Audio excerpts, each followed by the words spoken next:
이번 코로나 위기를 겪으면서 확인된 사실이 있습니다. 위기 터널에서 어느 나라가 힘이 되는 우방국인지, 고통을 함께 나누는 진정한 동맹국인지 확인이 되고 있습니다. 지난 목요일 19일입니다. 오전에 청와대에서 첫 번째 비상경제회의가 개최됐습니다. 대통령이 직접 50조 원 규모의 비상금융 조치를 발표했고 모든 가용수단을 총망라했다는 설명을 덧붙였습니다. 시장 반응 냉담했습니다. 대통령의 발언을 생중계한 40분이 지난 12시 5분 주가가 폭락합니다. 서킷 브레이크가 발동이 되었습니다. 결국 그날 코스닥, 코스피 10% 내외씩 폭락을 했습니다. 다음 날 20일 날 금요일 새벽 미국으로부터 600억 달러의 통화수합 체결 소식이 들려왔습니다.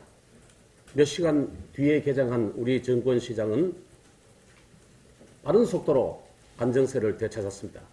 전날 떨어졌던 수준 회복하고 환율도 40원 정도 안정되면서 1246억 원으로 안정이 되었습니다.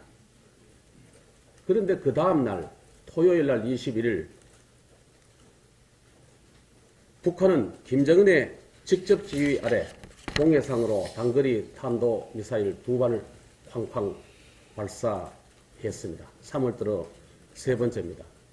여기에 대해서 청와대 아무 소리 안 하고 묵묵부담입니다. 대신에 문재인 대통령이 한미 통화 수합과 정부의 성과다. 국민은 든든함을 느꼈을 것이다. 이렇게 페이스북에 올립니다. 반대로 이주열 한은 총재, 이분이 실제 미국 통화당국하고 통화도 하고 협상주도 하고 사인할 예정입니다. 이분은 언론을 만나가지고 한국 쪽 보다가는 미국 연준의 리더십, 파월 의장의 신속한 결단력을 더 많이 보도해달라 당부로 하면서 스스로 낮춥니다.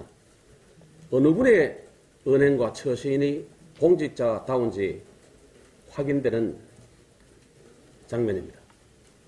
동맹의 지원과 정부의 지원 대책 덕분에 일단 진정이 되기는 하고 있습니다만 그 다음은 민생입니다. 민생의 핵심은 일자리입니다.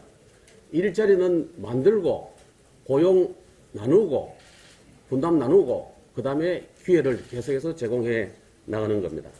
나누는 것은 결국은 일자리는 기업의 투자입니다. 임시투자 세액공제 빨리 새로 도입을 해야 됩니다. 그 다음에 중요한 것이 고용유지 부담을 나누는 겁니다. 미국에서 열흘 전에 법이 통과되었습니다. 내용은 평시에 7, 80% 정도의 임금을 유지해 주되 반은 정부가 되고 반은 기업이 돼서 유지해 나가는 방안 우리도 마련해야 됩니다. 일자리 기회를 되찾을 때까지 생계지원 긴급복지 필요합니다.